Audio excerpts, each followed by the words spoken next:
Karen thought she could erase a man's life's work with a bulldozer. What she didn't know?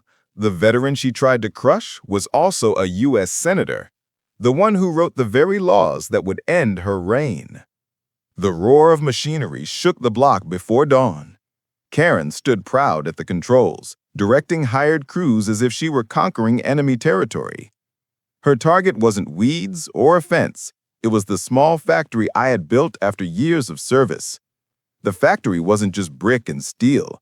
It was my livelihood, my team's lifeline, and a symbol of the future I fought to protect.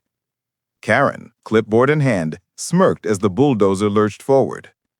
"This is an HOA violation, unapproved structure," she shouted over the grinding metal.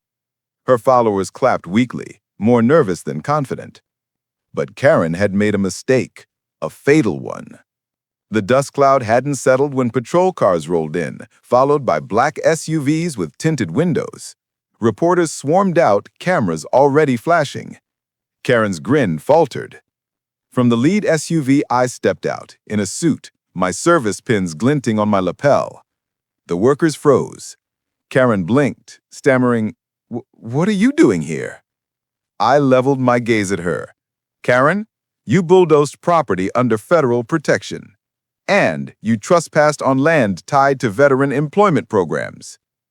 The silence cracked when an aide handed me a folder. Inside was the very legislation I had authored, laws that govern HOA powers across the state. As a sitting senator, I had crafted those protections with my own hands. You see, you don't just answer to me, you answer to the laws I wrote. Reporters swarmed closer.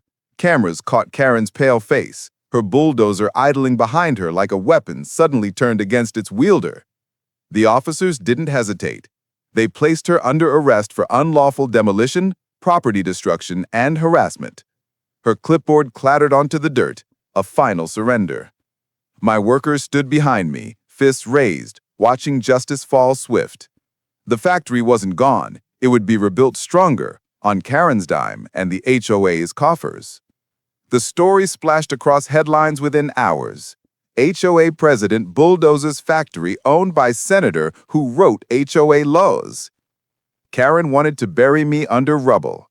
Instead, she buried herself under the weight of her own arrogance. I am Liam, and trust me, the next HOA story is even worse. Subscribe now.